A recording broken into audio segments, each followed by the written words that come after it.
Halo semuanya, selamat malam. Kenalin, nama aku Hilmi. Sebenarnya aku nggak tahu, aku nggak merencanakan apapun untuk ngomong apa di depan sini. Tapi aku mulai tentang apa yang orang-orang kenal dari Hilmi itu biasanya dikenal orang-orang si paling aktif, si paling bahkan banyak yang ikut aku extrovert.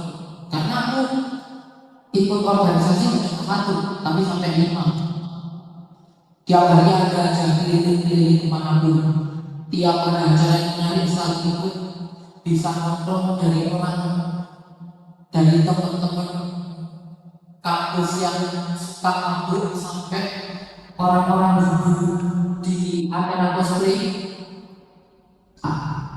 Aku juga berteman sama semuanya. Akhirnya banyak orang melihat kalau ini itu orang yang gak punya lelah, yang energinya itu selalu ada gitu. Cuma sebenarnya manusia, kalau aku percaya, selalu punya dua sisi. Dan sisi yang mungkin gak pernah orang tahu adalah aku punya teman sejati yang gak pernah ninggalin aku dari kecil sampai sekarang. Apa itu? Langit malam. Dari mulai zaman SD sampai sekarang, hobiku adalah nontonin langit malam hingga sampai jam-jam itu. Sambil ngerokok, sambil ngopi, bahkan sambil gak melakukan apapun, bisa nonton langit malam di balkon atas rumah, di pinggir gedung di lapangan, atau keliling-keliling pakai motor, atau pas daki gunung di depan tenda. Kenapa aku begitu suka langit malam? Karena justru karena langit malam aku merasa bisa berkomunikasi beneran dan lebih dekat dengan Tuhan. Aku gak pernah ngerasain pas ibadah yang benar-benar bisa sampai membuatku happy. Justru aku ngerasa bisa berkomunikasi dengan jujur lewat langit malam. Dan di 2025 ini kayaknya banyak sekali tatapan ke langit malam yang punya arti yang beda-beda. Ada banyak sekali di tahun ini. Di tahun ini aku ngerti rasanya bagaimana kehilangan rumah yang sebenarnya. Tapi di tahun ini juga aku bisa tahu bagaimana aku bisa dapat rumah yang lain.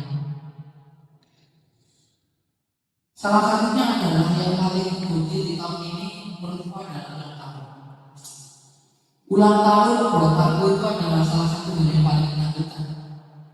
Kenapa? Karena ada tragedi yang tidak enak dengan keluarga pas ulang tahun, dan itu sampai sekarang masih sering ke bawah.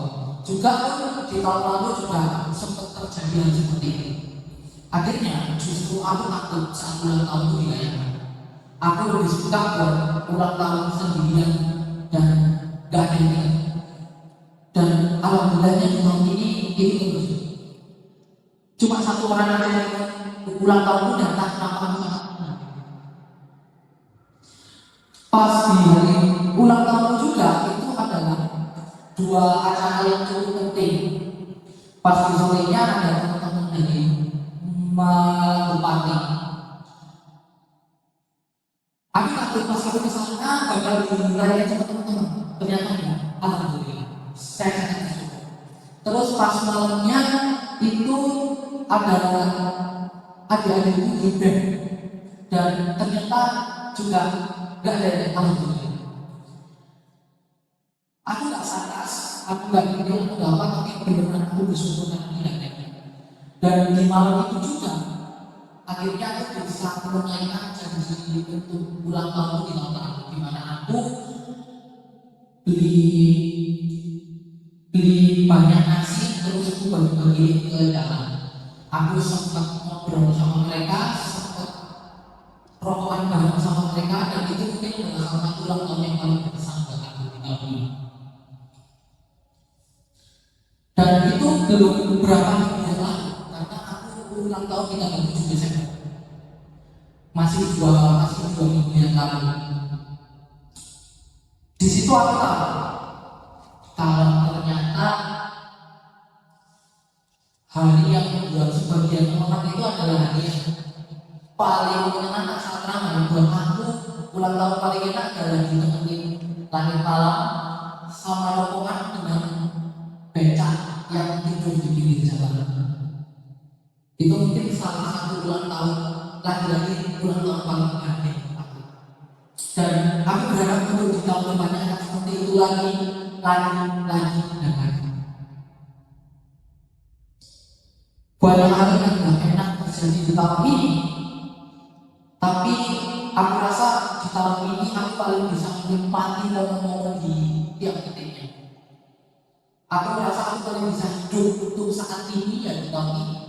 Karena di tahun-tahun sebelumnya aku selalu terbelenggu sama harapan, selalu terbelenggu sama masa lalu yang selalu aku ingat. Tapi di tahun ini kan aku bisa merasa untuk menikmati setiap momennya, baik buruk, dan bahkan kemarin baru gak lama ini aku mungkin merasakan tekanan yang cukup besar, bukan soal tingkat kecewa, tapi soal kekurangan. Dan setelah itu justru aku bisa tenang kan, gak kayak biasanya yang langsung meledak, tapi justru itu buat aku adalah sebuah fase bahwa emang people come back dulu. Aku baru bisa ngerasain hal itu dengan paripurna di tahun ini. Di tahun depan aku nggak tahu apa yang akan terjadi, tapi yang pasti memori di tahun ini udah kuburan semua dengan baik.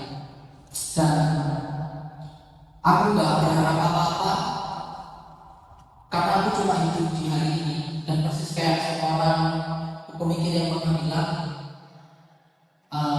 kemarin itu adalah mimpi dan besok adalah vision atau besok adalah harapan.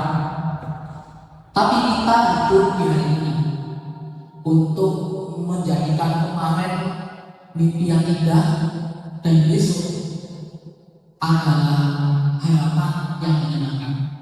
Maka buat aku sekarang hidup gak cuma soal gimana aku senang, tapi justru aku ngerasa bahwa hidupku senang kalau aku bisa bikin orang lain. Dan mungkin yang paling pas untuk orang luar, termasuk aku kalimat juga yang tadi dibeli